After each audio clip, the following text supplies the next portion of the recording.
Good morning and welcome to our UBC Learning Circle. It's our information session for Roots for Indigenous Partnered Research Cluster with the HELP team here at UBC. And we'd like to thank sorry, today's conversation is presented with the UBC uh, Center for Excellence in Indigenous Health. We'd like to thank the First Nations Health Authority for generously funding the UBC Learning Circle and allowing us to have these conversations.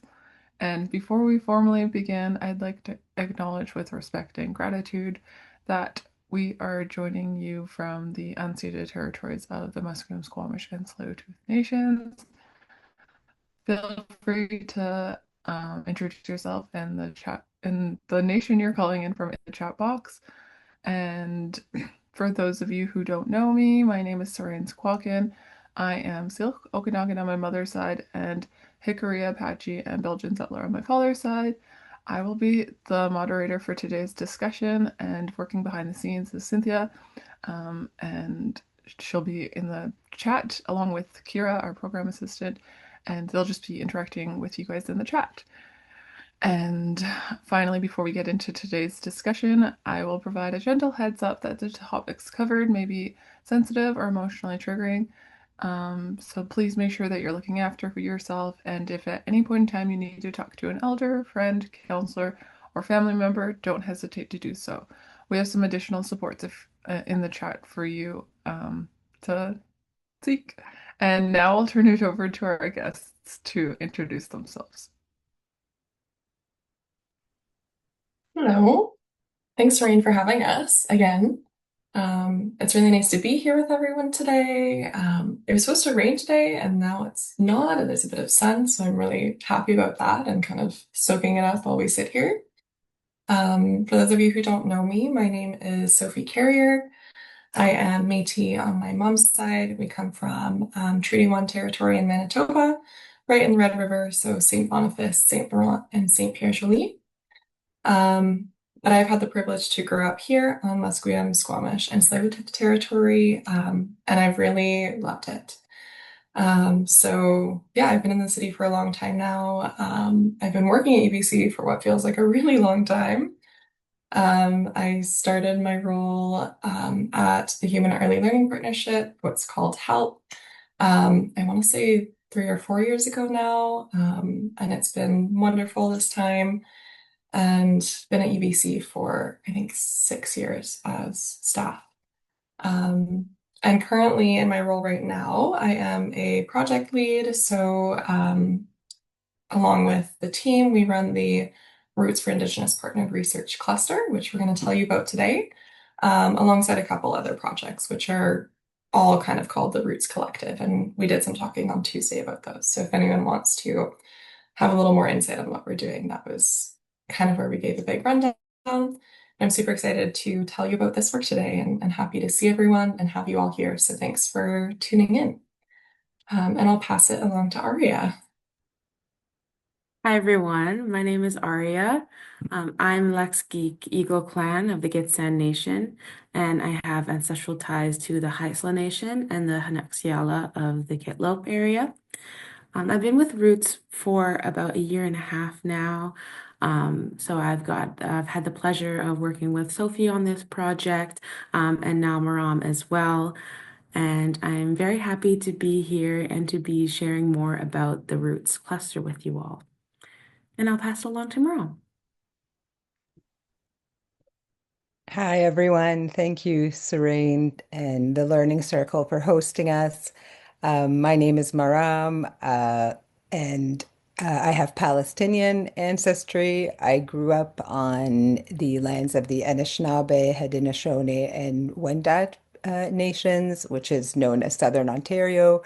And then I've lived here for 4 years on Musqueam territory. Um, I've been working with the Human Early Learning Partnership for about a year and a half, and it started with working on a project for Indigenous data sovereignty, and I more recently joined the Roots Collective and specifically working on the research cluster. And I also am doing my PhD at UBC. And yeah, with that, I'm glad everyone's here today. Thank you.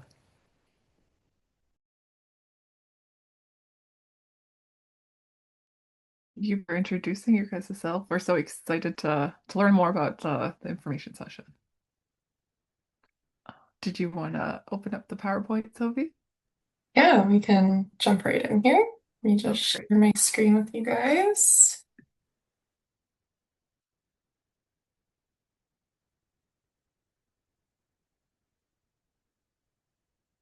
All right. And we can all see that okay, I hope. Okay, I'm seeing some thumbs up. I have lost the visual on you guys. So, there we go. Now I can see your faces again. Um, yeah, we're going to share a little bit about the Roots for Indigenous Partnered Research cluster with you today. Give you a little bit of a rundown of what kind of work we've been doing, where we're headed, what it all kind of means, and how you can get involved. So yeah, excited to share with you. And of course, if you have any questions, feel free to use the question feature and we'll try and answer as best we can. But we'll just kind of jump right in. So maybe I'll pass it to Aria to kind of give you a little bit of an overview on what this actually is. Yeah, so our name is wonderfully self-explanatory. Roots for Indigenous Partnered Research is a UBC-based research cluster for people involved with or even interested in research done in partnership with Indigenous communities, collectives, and organizations. Our work focuses on Indigenous methodologies and ways of knowing, especially in areas related to health and wellness. And our goal is to strengthen UBC's capacity to build respectful, reciprocal, long-term relationships with Indigenous partners in research. And we do this by building meaningful connections amongst ourselves and by sharing what we learn together. So that's just a little bit of an overview. And I'll pass the next slide on back to Sophie. Yeah, so we started this cluster it really kind of came together in August of 2025. So just over the last like half year. We were initially funded in April of 2025, and then of course things take a while to get moving. But this is something that we've been thinking about for a while. So we are funded by grants for catalyzing research clusters. The acronym is GCRC. It's an internal UBC fund that tries to catalyze clusters. So essentially gives you some funding to start a cluster, and then you can apply for, I think it's up to 3 rounds of funding to kind of keep your cluster going. And it's meant to, yeah, spark new research communities. So when we thought about starting a research cluster, this kind of came out of the previous work that we did talk about on Tuesday, but I'll go over it briefly again for anyone who wasn't there. In 2021, the Human Early Learning Partnership and the Center for Excellence in Indigenous Health partnered on a project called Creating Structures for Meaningful Indigenous Community and UBC Health Partnerships. So we've been working on that for the last few years, and some of the findings that came out of that really told us that UBC kind of lacks this community for Indigenous and community-based researchers to kind of talk about what they're doing, talk about methodologies, talk about anything related to Indigenous-led research, which can be very different from typical Western research. And so hearing that, we set about starting some kind of community, which is how we got to the Roots Circle. And the Roots Circle has been going for a few years now. We've been organizing it as a team and throwing these events that allow people to kind of come together and gather. And anyone can come to Roots Circle. If you guys want to come, like, please come. We have a website that maybe Cynthia can pop in the chat. But we've been doing that for a few years, and it's just kind of been our team planning it. But we really wanted more input from other people. Like, we technically did some research here at UBC, but we're not, like, I'm not a community-based researcher. I'm more in the kind of like program management area. So the people who are these Indigenous-led researchers, community-based researchers, they know what they need best. And we wanted to make sure that their voices were heard, and that they were really co-creating this space with us. And at the same time, having worked at UBC for so long and just been in kind of like academic spheres for a while, I've kind of gathered a sense of like how this all works and experienced that myself, as I'm sure have Maram and Arya, which is that when we kind of have these knowledge exchanges as Indigenous people, like it's very similar to how we might exchange knowledge within a community. And I find that when I like have a question about, funding or workday or something that is like, I don't know what I'm doing, I'll like text someone that I know, or like I'll be at the Longhouse having lunch and I'll be like, oh my goodness, do you know how to do this? Like, I've been trying to figure this out and I can't do it. And then someone is there to help. And it's been very like relational, which I really enjoy. But there's so much potential in that to make these connections so much stronger and bring this relationality into a like funded piece where we can throw these events for ourselves and share food and make sure that we're connecting.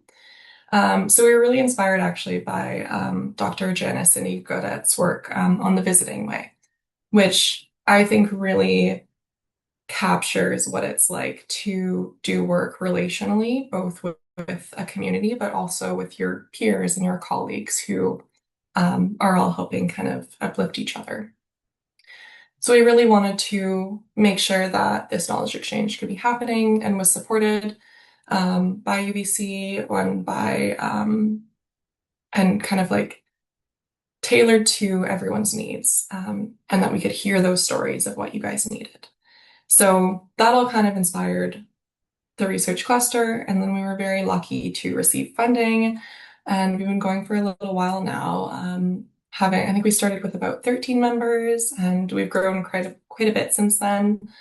But really, what we're after here is supporting the success of Indigenous and allied researchers who are doing Indigenous-led research. I think we talked a lot on Tuesday about what it means to create space within the university for Indigenous-led research.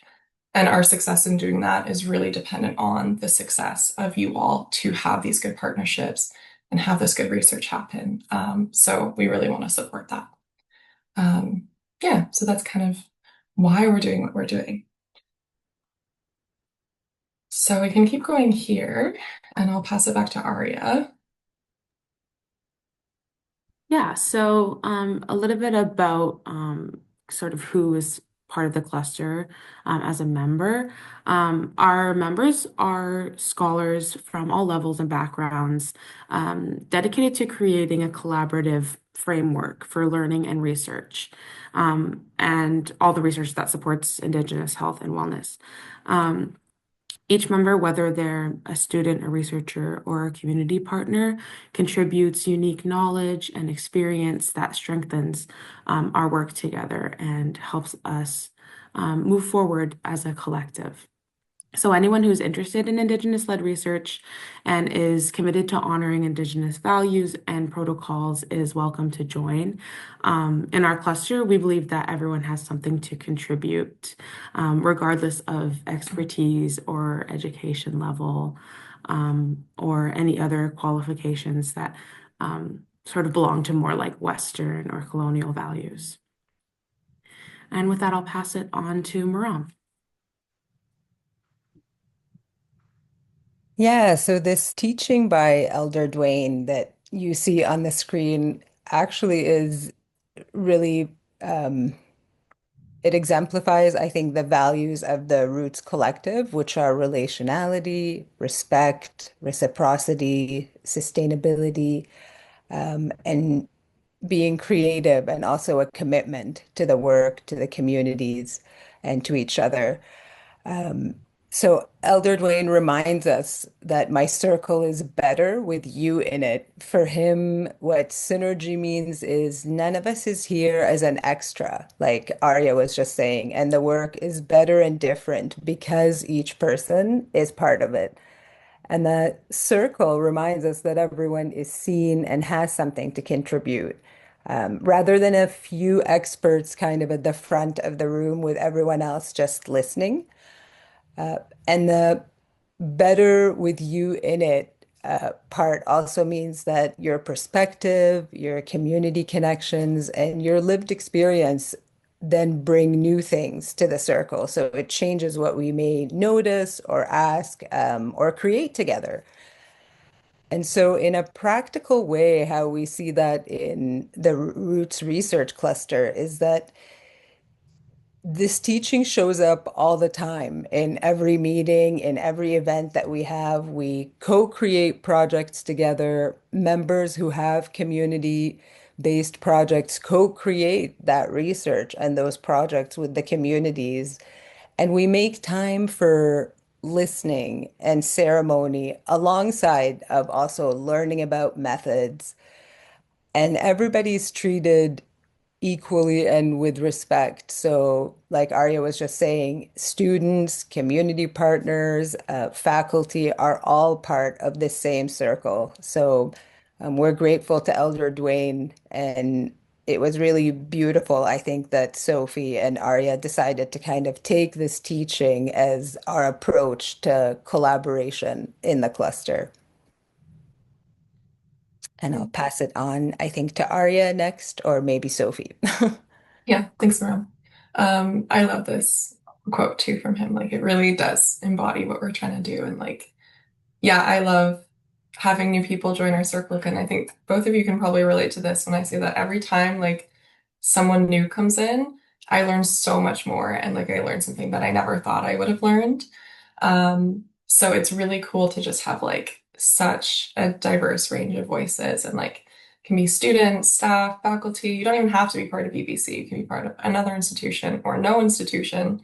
And yeah, there's always something that we can learn from you and something that hopefully you can learn from everyone else.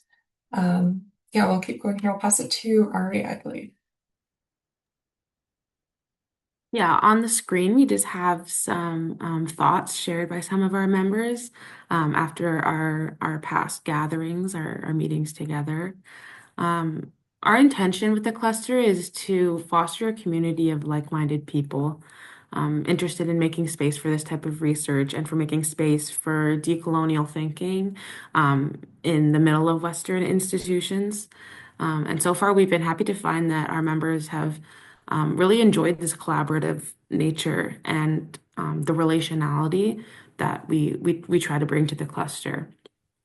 We've been working at building a network of support that brings that relationality into places that can often feel one-dimensional, especially when you're working at a large institution.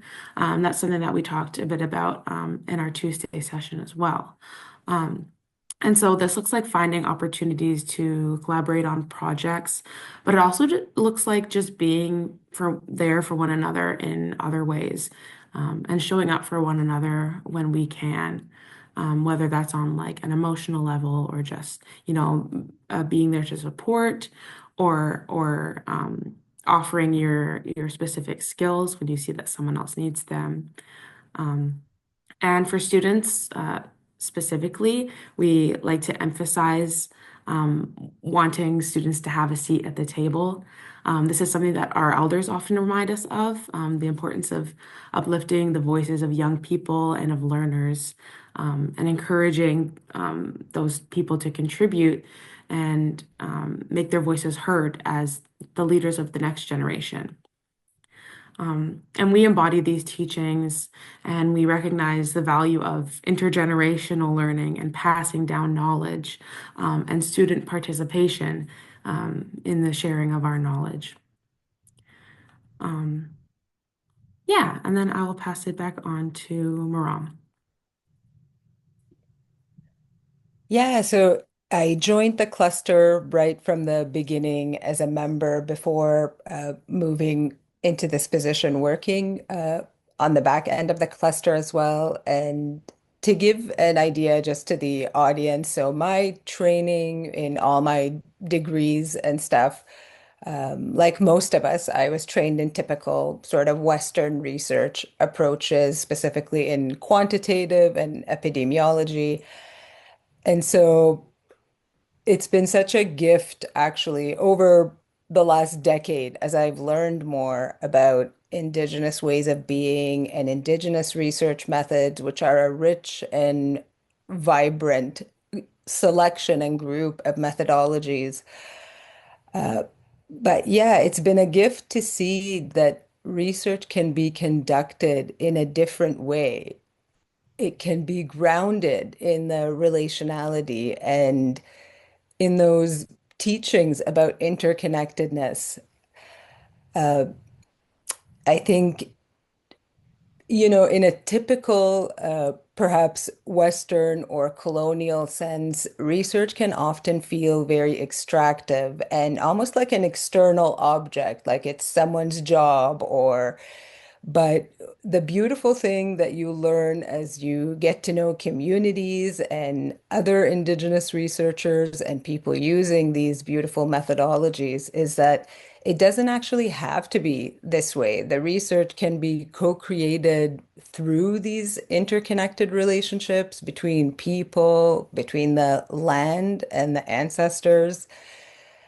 And really being part of the cluster has shifted my own research. So, doing my own PhD, which is I'm not using Indigenous research methodologies because I think I'm still a young learner of those. I've been learning about them for a few years, but I don't feel that I'm an expert enough to use those in my own, but it's definitely shifted how I've conduct my own research. So now when I think of the data that I'm using. Elder Dwayne often teaches us that the data, even when it's numbers or quantitative data, these are stories. These are people's stories. And my research is in child and adolescent well-being and mental health. So now when I'm working on a project, I really take the time to be intentional. When I think of any variables I want to include, I try to think what is the potential advantage to kids of talking about this? What is the potential harm of including this variable or putting this research out there? And then to also make sure all findings are contextualized in a good way. So yeah, I think we could talk about this for such a long time because it's such a gift to learn and to be surrounded by this group. Um, and I think I'll pass on to Sophie to share her experience. Mm. Yeah, thank you. Yeah, you guys have captured it so well. Like, it's just nice to be in a place where we get to have these conversations. Because especially throughout I did my undergrad at UBC and I never got to, and it was never kind of brought into focus of like other ways of researching. Did my undergrad in biochem, and there was some like a heavy research focus on it, and it was just like, here's how you do research, and that's it. Um, and there was never any kind of like talk about, yeah, other ways or even like how research is connected like across the board to Indigenous people and cultures and lands and waters. And so I'm really happy to finally be in a space where we get to talk about that, despite myself not doing any actual research at the moment. Maybe one day. So yeah, it's been so lovely to be here. And I also think that one of the other ways that I've really benefited from the cluster, despite not being a member and just kind of being on the back end, is just getting to be so relational with everyone and getting to hear everyone's stories of what they're doing and feel really inspired by that. Because there's so much good work out there, and sometimes I feel like I don't hear about a lot of it, and it can make things really hard for me that I'm like, oh my goodness, like there's so much going on, and we're all kind of like fighting the same fight, but like what's actually happening.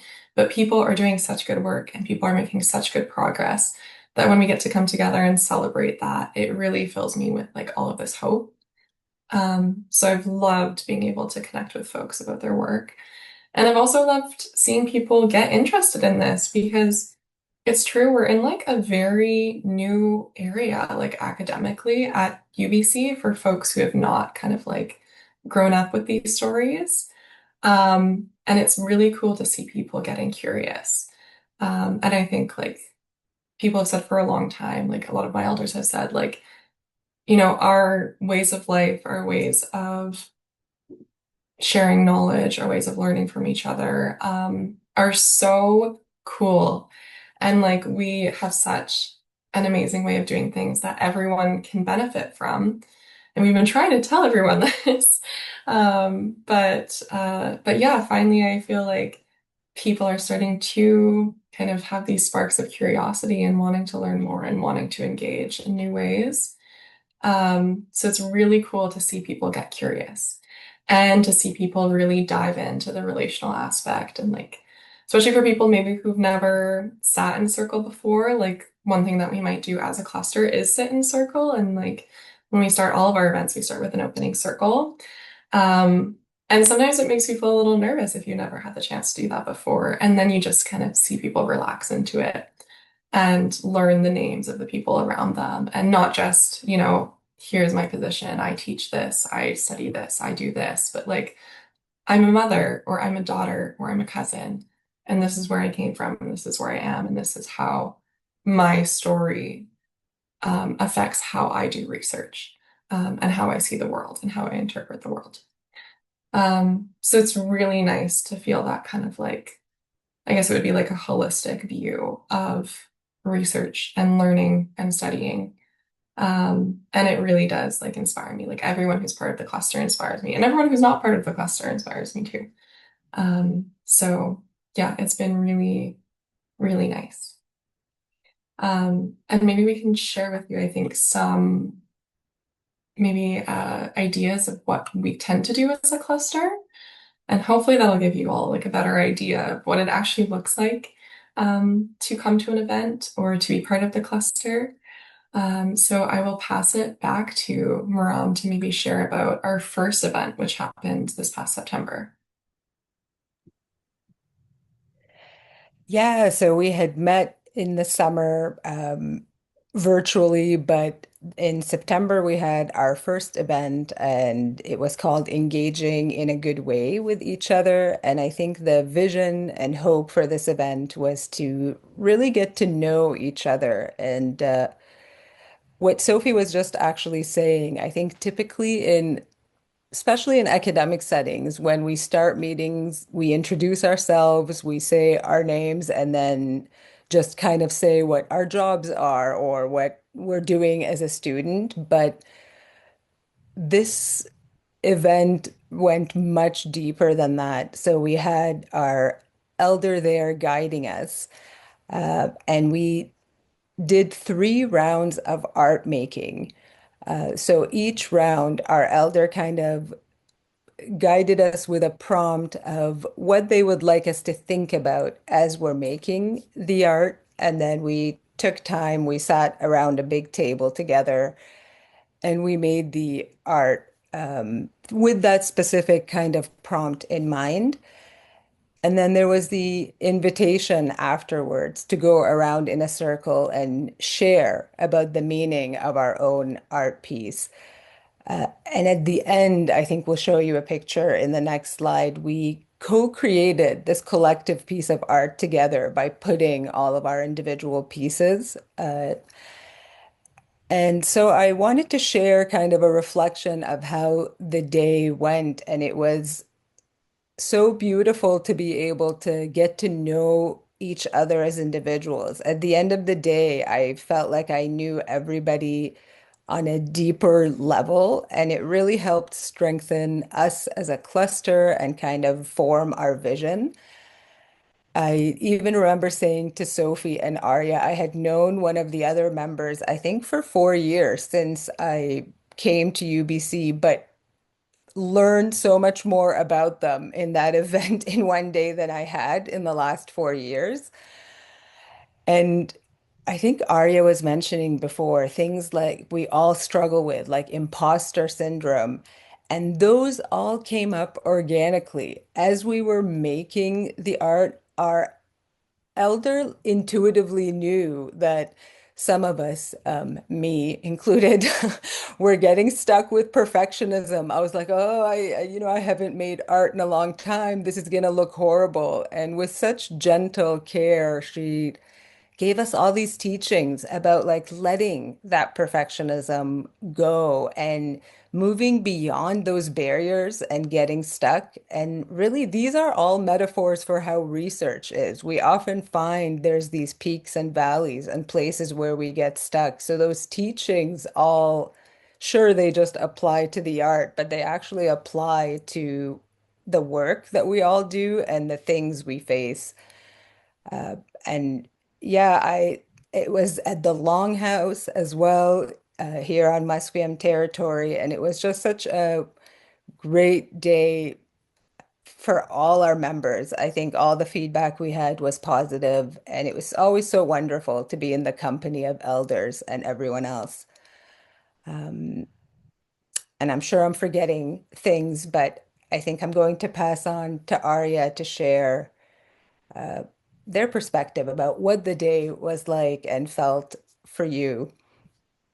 Yeah, and thank you for sharing, Maram.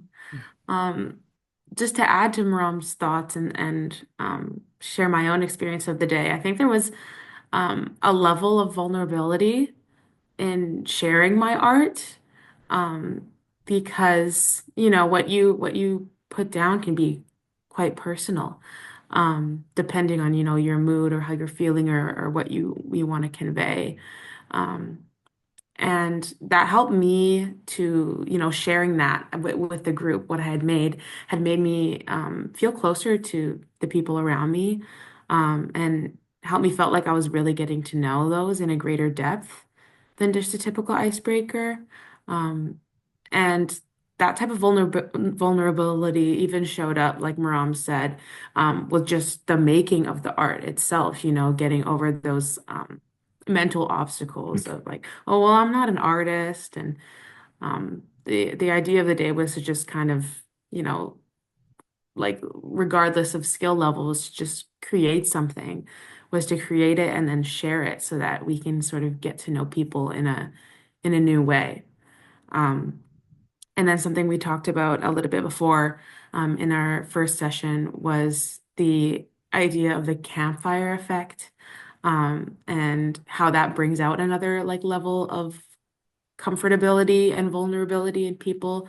And it was really interesting to see that translated into art making and into sharing with the group because, it's not like you're sharing about yourself and you have all the eyes on you. Typically, people are, they're focused on you and then they're also focused on their own art at the same time. So, I think it created a really nice environment for us to get to know each other, and having Auntie Rosie there was also so grounding, always so lovely to have her there.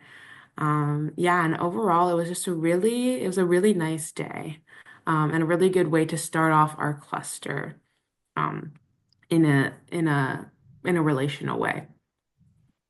Yeah, and I'll ask Sophie to maybe share some of her thoughts about the day as well.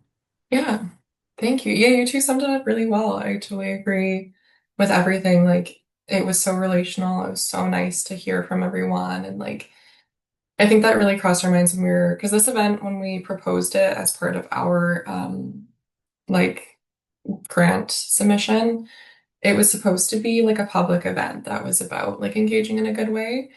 But we really didn't feel like, as we were going to plan it, we were like, I don't really feel like we can like have a public event when like we don't even really know each other. So we pivoted to have this event together and we made this beautiful art piece that you see on the screen that we have in our office now and like reminds me all the time of all the beautiful people we get to connect with. Um, and yeah, it's just such a nice little reminder of our stories and how we come together and cross paths and what we've learned from one another, and how we're able to share. So I really enjoyed the day. I loved connecting with everyone who was there. And yeah, I'm super excited to keep planning more events like this and bringing art into the space because it really does like open up a part of the mind that sometimes like typical academic work doesn't. So yeah, this is something that I really enjoyed. And we actually have a video about this event that Cynthia was so kind to make for us. So I'll share that now. Um, yeah, and I actually did not know that Cynthia was making this video at all. So this is a real surprise. And I was so happy when she showed it to us because I really do feel like it captured our day together. So I'm just going to put my screen share back up. Hopefully this plays okay.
I love that video. Cynthia did such a good job with it. It honestly really, yeah, that reminds me of spring. I'm seeing all like the green. Oh my goodness, I can't wait. Love winter too, but that was a really nice time.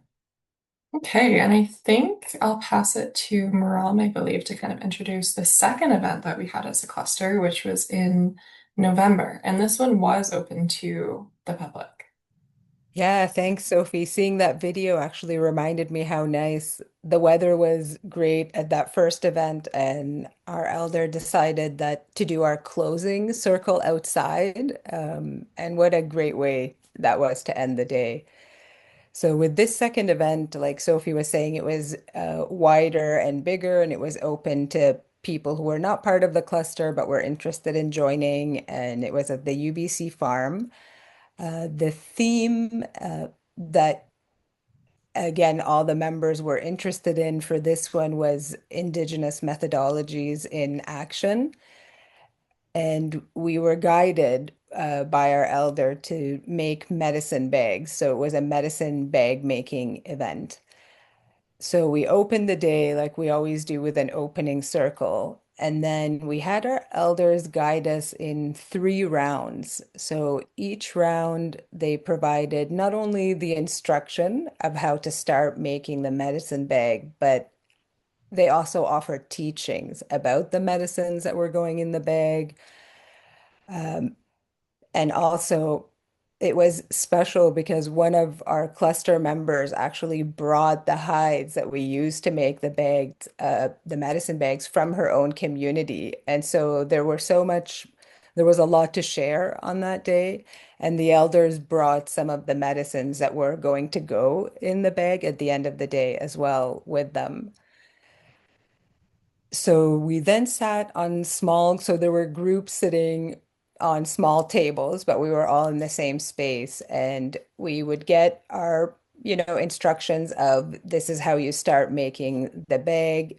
And so we would work on that as a group. And alongside of that, there was also a prompt on the screen for us to kind of, as a small group, discuss things to do with our research. And those group discussions were actually really amazing. Uh, I found myself like initially I didn't know what I would say, but I found things just came up. And as the process of making the medicine bags and then having that prompt and really just thinking about it without the pressure of like, oh, I need to answer this now and I need to sound a certain way, I think allowed us to really delve deep. The later part of the day, two of the cluster members, actually, two who are students, they're both Métis and they're both using Indigenous methodologies in their research, had the opportunity to share more about their research and their methods. And it was beautiful to share in that space and have the guidance of other members who are senior faculty who have experience to kind of, it was really showing that mentorship and that support. And I remember it really stayed with me, and I think many people who were there, uh, that one of the students who shared was saying, this is heart work for me. Uh, Her research is, she's so deeply connected to her community. And these are people she had had relationships with for many, many years. So this is not just participants. Uh, and that relationality actually makes the research and the researcher really make sure everything is ethical and accountable because you so deeply care about the community and their well-being above your own, I think, research or the outcomes. And so you value the process. And that medicine bag making actually was that that in itself, I think, was a big takeaway for the day because the elder deliberately, I think, delivered instructions in chunks when really we could have probably rushed through and made the medicine bag in 30 minutes and have been done with it. But there was deliberate teaching there. That was, I think, my biggest takeaway. It's like trust in the process, not, Elder Dwayne always reminds us, like, don't be so outcome focused. Actually learn and live through the process. There's so much learning there. Uh, and yeah, then we ended the day with a closing circle. And again, I think to echo what Arya was saying about the first event is there's a real level of vulnerability that happens that I don't think ever happens in typical maybe academic meetings, because it's not just the research. I think the research and the person are interconnected, right? So it's us and our relationships as people as well as the research. Um, so yeah, I'm sure I'm forgetting because you always do when you're presenting, but I think maybe I'll ask you, Arya, if you'd like to share about kind of your takeaways from the day and what it was like for you to be part of that event. Yeah, absolutely. Yeah, it was such a pleasure to make the space for some of our members to share their work and their research.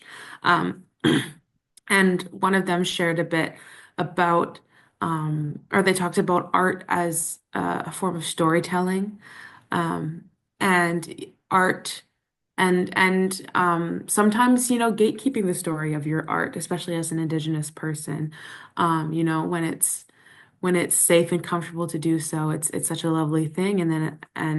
But it's also like not owed to everyone at every time. I thought that was a really interesting point of view to share and reflect on. And another little anecdote from later in the day, our elder Dwayne Jackson had brought in Devil's Club buttons for everyone to put in their bags. They were hand harvested and processed. Um, and one of the guests sitting beside me had held up the little button. It was like almost like a cross section, and held it up to the light, and you could see all the little rings as if it was tree rings inside this little piece of Devil's Club. Um, and we started talking about like what could created the dark parts of the rings and the lighter parts, and why are some of them, more spaced out, some of them are thicker. And so I was thinking about how, everything tells a story. Um, Everything, in nature and everything about us as humans connected to the land, we all tell a story. And it was also an example of learning from the space in between, which is a concept brought to us by another cluster member during their research. So, yeah, it was interesting to sort of, find smaller teachings throughout the day as well, just from being hands-on and from being present with other people. Mhm. Yeah. Yeah. And I'll see if Sophie has anything that they want to share about the day as well. Yeah, I totally agree. I think like the teachings that kind of came to us throughout the day is really like something that I took away because of course being on the back end of planning this event and talking to Elder Dwayne about making medicine bags and saying, Dwayne, we can make these in 10 minutes. I've made a million medicine bags, and him saying, no, doing it for the whole day. Um, it was really, really like nice to not just you know, see how people go through this day and learn from that, but also all these other little sparks of knowledge that kind of came up. Like, I loved how much we talked about storytelling, especially when it comes to like Indigenous methodologies, because we know that data is stories, like we know that already. And so, how does research and kind of explaining how you learn something and how you share something, like how is that also a story, and how are people choosing to share that or not share it? Um, and it's really cool to, especially seeing some of our cluster members present in the afternoon, like see different ways of doing things. And it kind of, I found like opened up my idea of like what research could be. And so I really loved learning from them. And I just love spending time together. We did this event at the UBC farm in the yurt, which if any of you have ever been there, or maybe some of you here were even at the event, I'd love to hear from you too. Um, I loved it because it was raining that day and you could hear like all the rain on like the roof of the yurt. And I remember going out and like going to the washroom in like a different building. And as I was coming back, I just heard like all of this laughter and we were joking all day because there was one table that was like the auntie table. It's like all of these wonderful women like sitting together and talking about research and talking about stories and talking about the hides and where they came from and what they're putting in their medicine bag. And it was like, it was just such a joy to experience at work. And I was like, everyone should get to experience this at their job. Like, this should be what it is. We shouldn't be stuck in our cubicles or like in a classroom all day, like just sitting there and facing forward and listening. Like we should be connecting and learning. And so that was a really lovely place to do that. And we met a lot of new faces, of course, and we will be doing things like this again. So if you want to come, there's opportunities to get involved or to not get involved and to just kind of show up and see what you can take away from the day. So yeah, I really, really appreciated this day. I thought it was wonderful.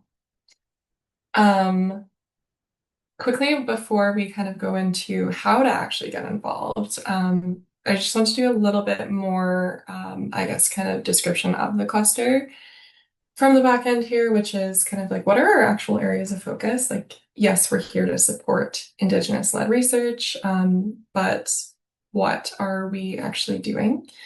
So we have a couple different areas of focus here. The first is Indigenous methodologies.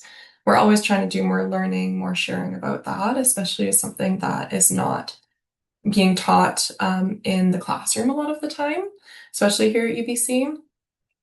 Same with relational approaches. I think I said this earlier, like not everyone has had a chance to sit in circle and do things relationally because, again, that's something the institution doesn't teach. And you're not always expected to just come out knowing how to be relational when we've grown up in the society that we have. So building in opportunities for people to engage in this way and to come and learn what it's like to sit in circle. I love being able to do that. Of course, grant writing, supporting with that, that can be something that's really challenging for folks, especially on the community side. Grants can be really weird. They can take a long time. So making sure that we're finding support for that, and figuring out actually like what does it look like to support folks in grant writing. Mentorship is another one that I'd like to do a lot more work in formally in the next year. As such a new cluster, like most of our mentorship has been pretty like kind of informal, like meeting people, hearing from them. But I would love to set up some kind of like almost like organized pairs or something so that folks can have a mentor and have a mentee. Um, New collaborations, of course, always like, yeah, finding new people who we can work with, grow our circle a bit bigger, and then shaping research practices. So this is more a recognition of things can be very weird in institutions. They don't always work for us, but we do have power as a group to make changes. So these are really our areas of focus. And again, we're very new, so we're still working on exploring all of these. But this is all the directions that we're heading in.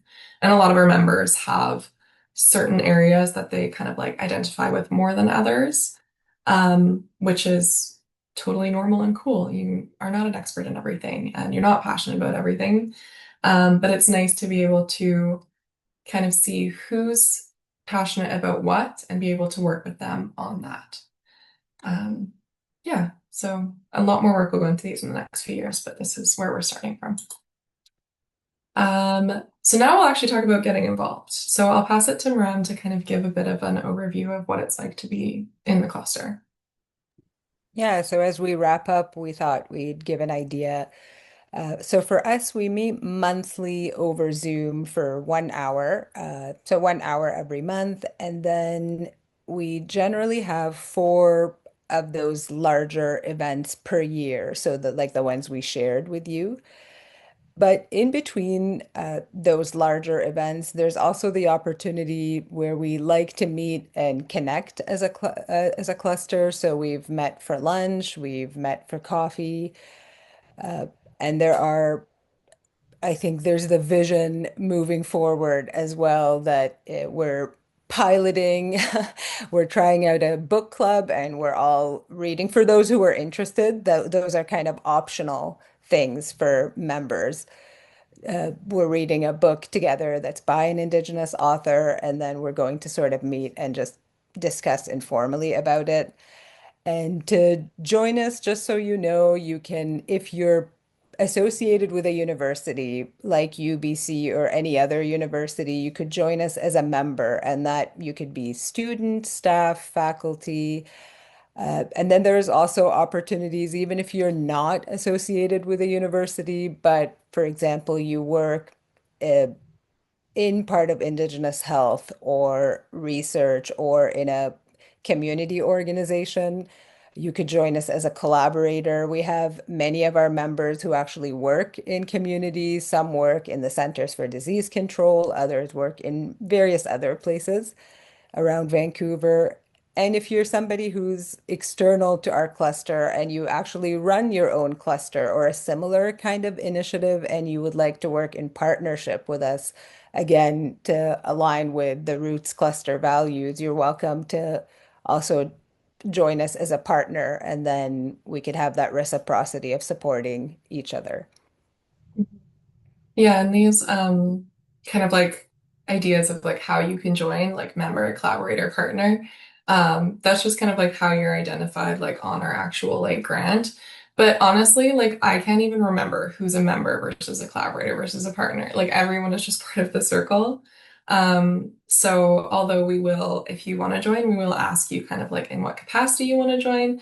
Don't let that intimidate you at all. And like we said, like anyone can join. You don't have to be part of UBC. And if you are from a community or if you're Indigenous and you're from a community and you are interested in Indigenous-led research or maybe doing it with your own community or coming to school even, or whatever it might be, and you're not local, come and talk to us because we do have budget for travel. We want to make sure that the cluster is accessible. And we are working on that as well because I do know that most of our events are in person, so they're not always accessible to everyone who's not local. But if you are passionate about this and you think that you can learn from us and you want to come and connect with us, you can send us a message. We can try and facilitate some kind of opportunity to get you out here. Or connect with you further about, okay, how could we support you if you're not local? What kind of events would we have that would still be relational, even if they're not in person?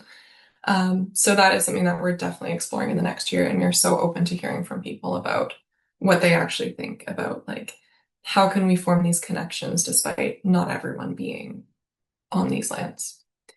Um, so yeah, if there's any questions about that, we're also happy to take them. Um, and then if you want to apply as a member, we do have an online application. All right, I don't know if you have anything to share about this, since I know you've been looking at a lot of the applications, but Yeah, well, essentially it's not a super long application, but we ask you to share a bit about yourself and about your research. Um, and it's just so that we can get to know you a little bit more. And then the process usually goes that we'll ask you to come along to one of our next events if you can make it in person. Um, and really just build a relationship from there. So there's no um, like formal review process on our end. It's mostly just we want to get to know you and to learn why you're interested and what your background is. Yeah, so we encourage anyone who's interested to apply. You can scan the QR code. There's a link there, and then I think Cynthia might have the full Qualtrics link. And if she does, she can post that in the chat. This link will, if you copy it, will take you there as well, but just takes you through the bit.ly site first. Yeah, so we encourage anyone to apply. yeah. And you can also find it on our website, which is roots.ubc.ca. We are in the process of getting a new website. Soon, in the next week or two, we'll have a shiny new one where everything is a little bit easier to find. But everything is on our current site if you want to join. And yeah, I really encourage anyone who's interested to join. You don't have to be actively doing research at this moment, just have some kind of connection or tie or desire or interest in this work. So yeah, please do apply. And I'd love to hear from you. I hope to see some of you guys come through. And even if you don't apply, come to our events. A lot of them are open to the public. You can join our mailing list. And I think there's a couple to look out for. I'm trying to think if I think a lot of them are full. They do fill really fast, so please do join our mailing list. But Aria, do you want to talk about maybe what's on the horizon for us for our upcoming events? Yeah, so like Maran was mentioning earlier, we have a book club, an online book club via Zoom. The current session that we have is full, unfortunately, but it's like the pilot session, so we're definitely hoping to host more, perhaps in the summer, with a new book. So definitely look out for that.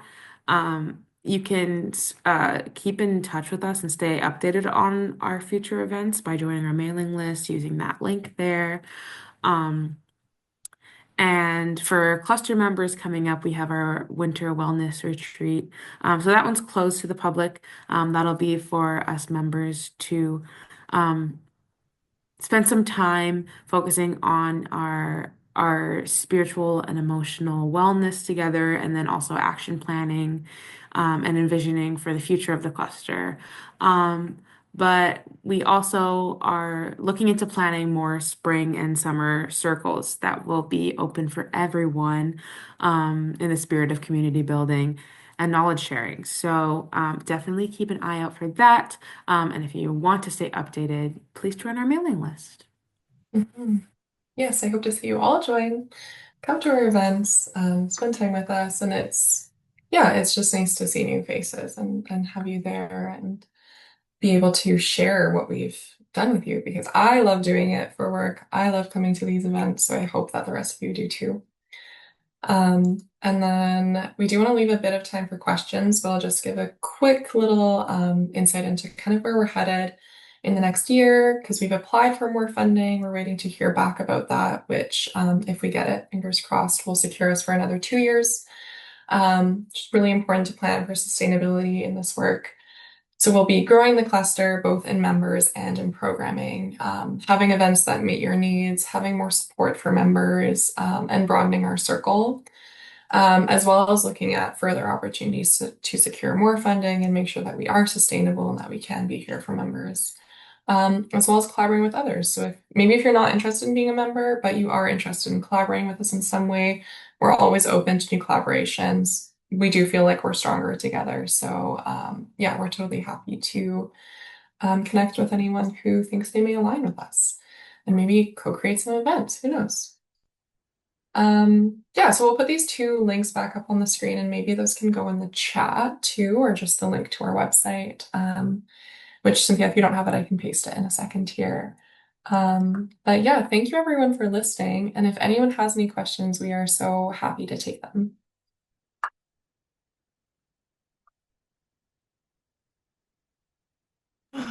I'm sorry, that was my cue. I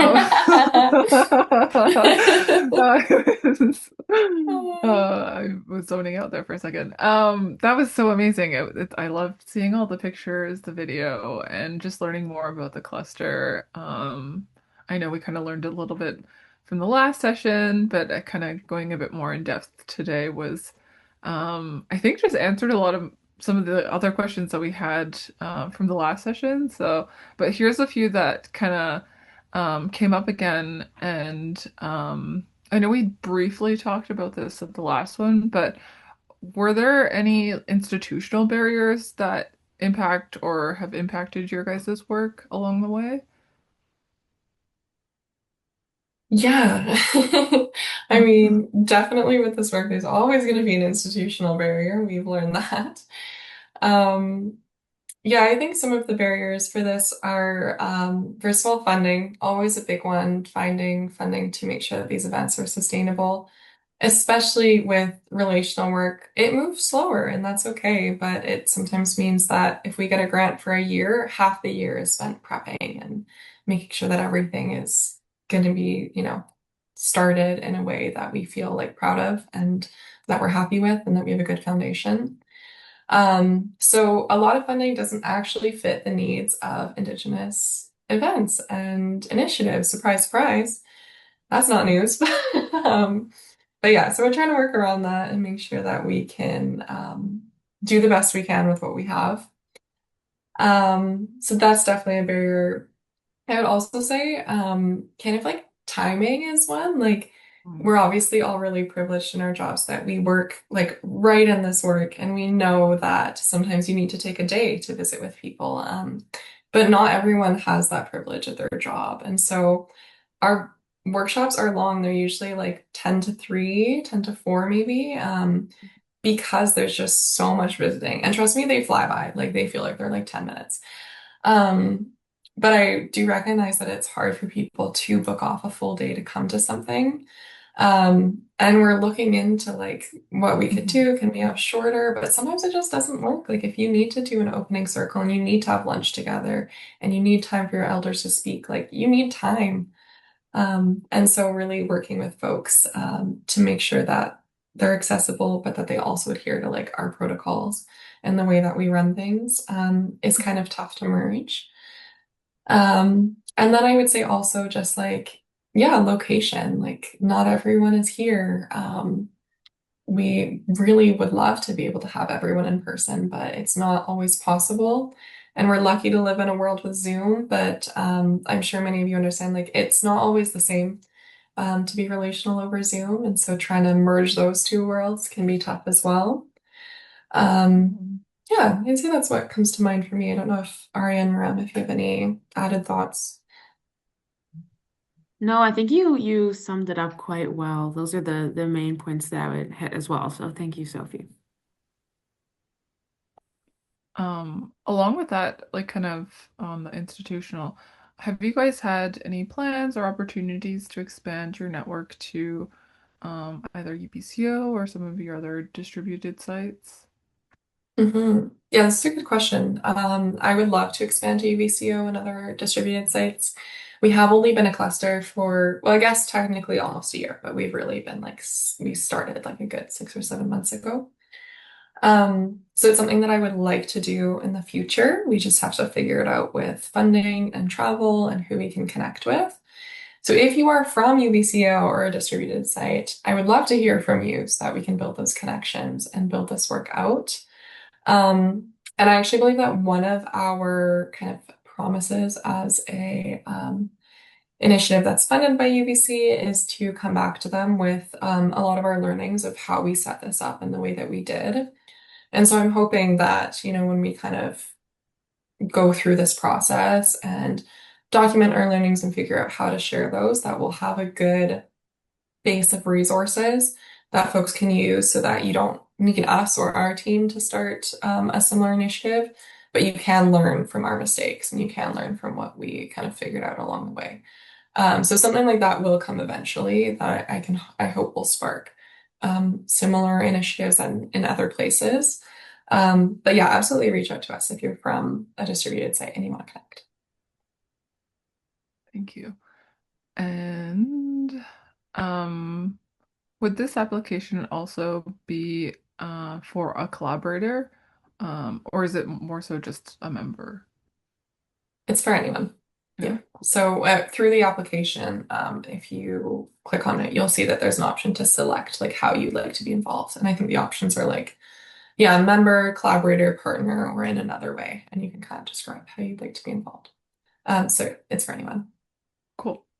And with the application or anything, or wanting to be a member of the cluster, is there any fees associated with it? No, no fees. Cool. And then our next question is, how have you navigated Western frameworks of funding while using culturally appropriate methods of research? And how would you encourage people working within Western models of funding to conceptualize the impact of research in a broader, more inclusive sense? Hmm. That is a great question and a big question. I have two streams of thought on this because, of course, there are different ways to get funding. And for something like a cluster, like we are funded internally, it's not like a short grant or like something like that where it's for research. You actually can't use our grant to do any actual research. That's one of our kind of stipulations. Um, so yeah, I mean, my first answer is that it's hard, and I don't know that we've even found like a real solution. Like, I think when it comes to writing the grants, like we're really careful about who our audience is because when we say like, part of this money is going towards visiting and food and spending time with elders.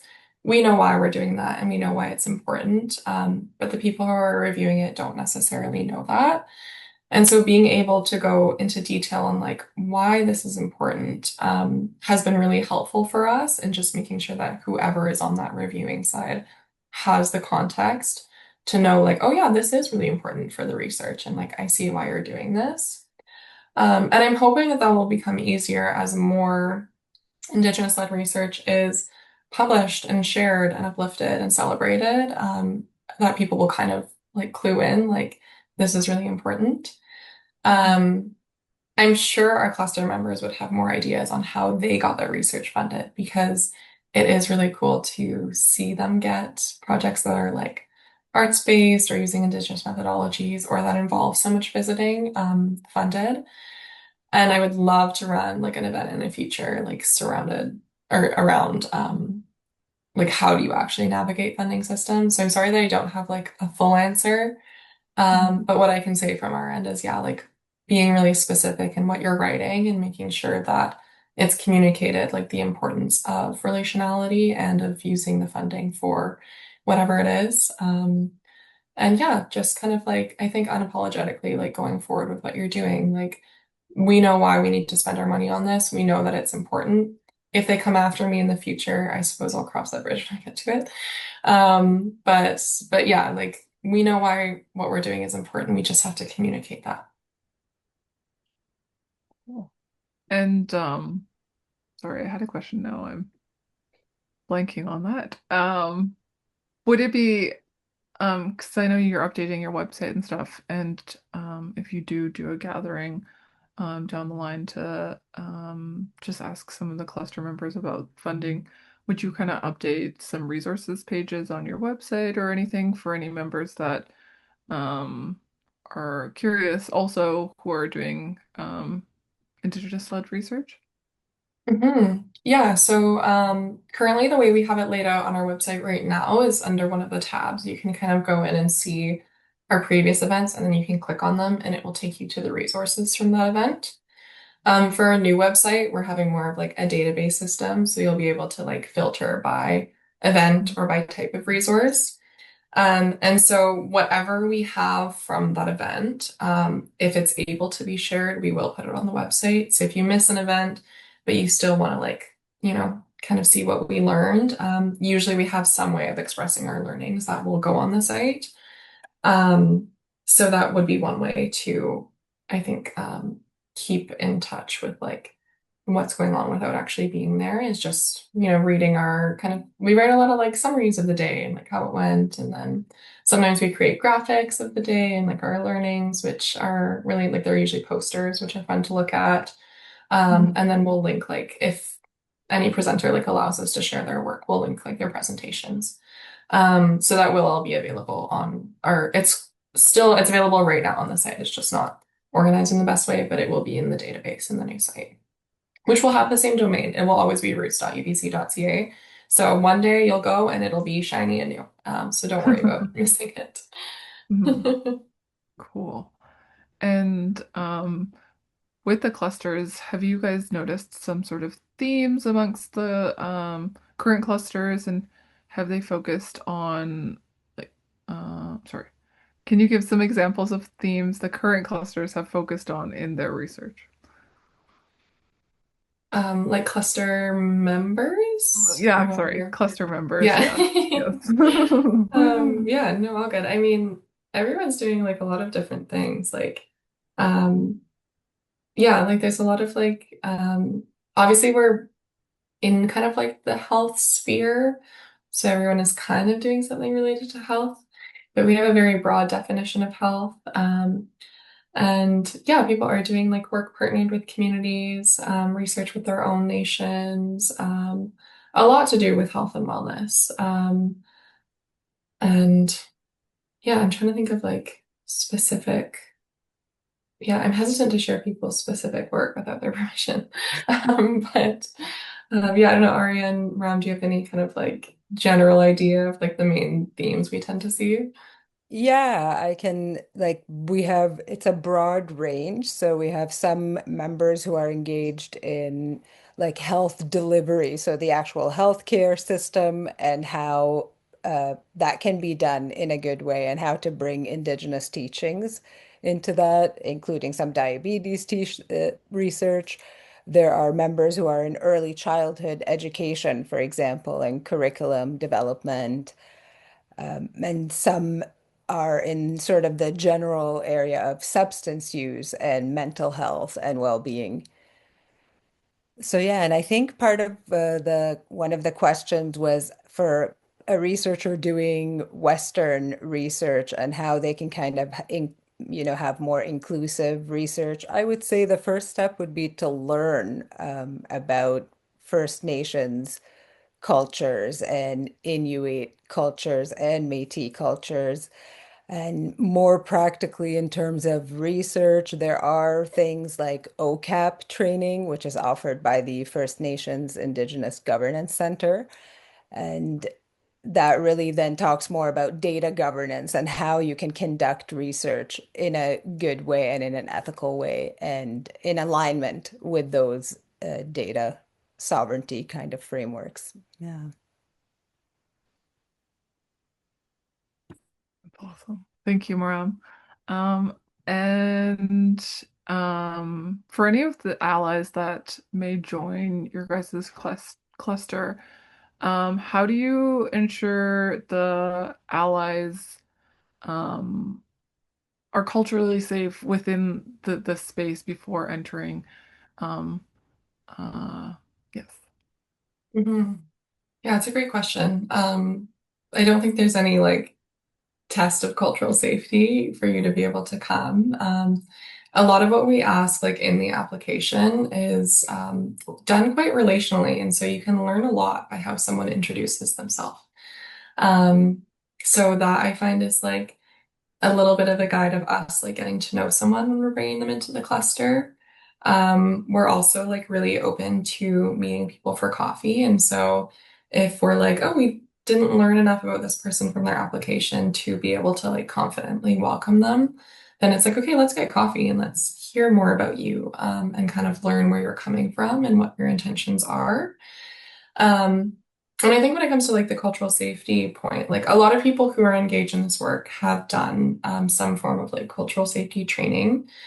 Um, but just kind of like learning to engage in a respectful way through coming to our events and like through sitting in circle is in itself like almost a form of cultural safety training because you're really learning like what it looks like to engage in this like relational way and what it looks like to engage respectfully and to have an elder present. And so to help kind of like facilitate that going well and being done in a good way, we have community guidelines for people to read when they arrive at events to make sure that they're like understanding like the importance of listening to an elder and that you don't interrupt them when they're talking, and the importance of sharing food and having a blessing and letting, the elders get served first and all of that type of stuff. So in a very like gentle way, we're kind of looking at like who you are, who you say you are, and then if we need more confirmation, meeting you and hearing that from yourself, and then kind of guiding you through the process of being relational through guidelines and through kind of just like talking openly about what it is. Because I think, especially our role as staff here, like we kind of know what we're getting into. And like, I would never obviously want to subject like anyone to any kind of harm. But I am fully aware that the institution has never taught this and that a lot of people have never learned this. And I'm okay to kind of go into those spaces knowing that and see what we can do to kind of change that. So yeah, I think as a team, making sure that we are strong and that we are good and that we know how to handle this is really important so that we can make sure that people come in a very gentle way and treat each other with care and kindness and respect. Building on top of that, like if another researcher maybe doesn't have the capacity to hold that culturally uh, education for cultural safety, do you have supports within that too? Like if an ally is like, oh, I really like your research, but are asking some questions that might make another Indigenous research kind of feel a little uncomfortable, like what sort of supports do you have within those capacities? Mhm. Yeah, luckily this is something that we haven't faced, which is good, but having like a safety protocol is really important. We always have elders at our events, not only because they guide the work and the day, but also because they are huge supports for us. And like I've gone so many times to an elder and been like, this really upset me, like I need some guidance, and they're always there. So making sure that we have people to lean on who can be supports. And then, of course, there is like a wide array of supports that people can benefit from. We know all of like, the crisis lines, like that kind of stuff. And being able, I think, to have conversations with folks and make sure that they're supported, and kind of having a plan to fall back on, like if something were to happen. Again, luckily, we've never had that happen. But yeah, really making sure that an elder is present at all times so that there's safety in that. And then, yeah. Don't know if Arya and Ram have any thoughts to add. I was thinking the same thing. I'm glad that that hasn't happened, but I feel like that would be a time when an elder would probably step in and kind of guide that conversation. And it is, from the perspective of somebody who's not like myself, who's not First Nations, Inuit, or Métis, I was very intimidated initially because it feels like I don't have a right to be in this circle. Like that's how I felt. And that's the opposite of actually how elders and everybody else made me feel. But Elder Dwayne often reminds us that it takes humility to walk into circles because you have to admit that I don't know what I'm doing here. And I'm afraid that was how I felt. Like I'm afraid of saying the wrong thing or doing the wrong thing. But if we approach with humility and respect and we just ask, and I think through just observing elders and others in the circle, we start to learn. Like Sophie was saying, it almost becomes its own cultural and safety training in and of itself, just naturally happening. Mhm. Yeah, the one thing that I'll add, you both summed it up very beautifully, but is that our elders are also our biggest authorities. Those are the voices that we prioritize and we consider the most important. So, if there's thankfully there hasn't been, but if there's times where someone isn't approaching with humility and respect, we would redirect them to our elders to or yeah bring them to our elders so that they can redirect um those ideas and maybe intentions. Yeah, so I think our elders being our supports and also our authority is really important in this work and keeping us as a group safe. Mhm. Yeah, and I would add, like, for anyone who is interested in being part of the cluster, but who is a little bit worried about being in this space, like, universities have caused and continue to cause so much harm, and we are so deeply aware of that working in this space. And we do what we know that we need to keep our spirit strong here. And if you want to join, but this makes you nervous, like I would encourage you to reach out to us and we can talk with an elder together and come up with some kind of wellness plan because everyone needs different things. And you shouldn't like need to be afraid to come to our events because like the university has this reputation or because academics have this reputation. Like we've really done our best to create a safe space and we want to keep doing that. And we also acknowledge like there's a lot that we can learn from everyone and their different needs. So yeah, I think open and honest conversation about it can really get us pretty far. Cool. I am just looking. I think that was all our questions. I feel like a lot of them probably were answered at the session before. But thank you so much. I think that was such an amazing information session.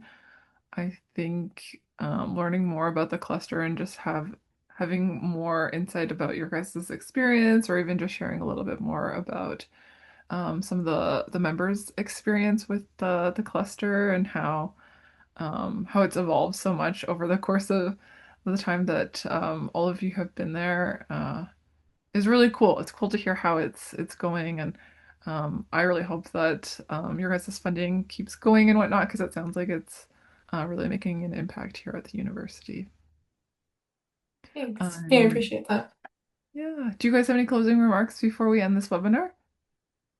I would say like come and join us if you're interested, or reach out to us if you're interested but unsure, or just join us at an event and then decide for yourself after that if you want to be more involved. We're always happy to have more people around, and really like I think I said this at the beginning, but like our success in making space for Indigenous-led research in these institutions is dependent on coming together and uplifting this really good work.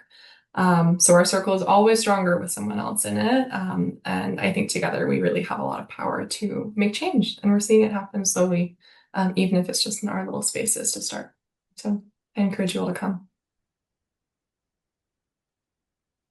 Yeah, I'd like to give my thanks to Seraine and Cynthia and Kira for hosting us, for making us feel so comfortable in this process of the webinar. It's always so lovely working with you, having you in our circle as well.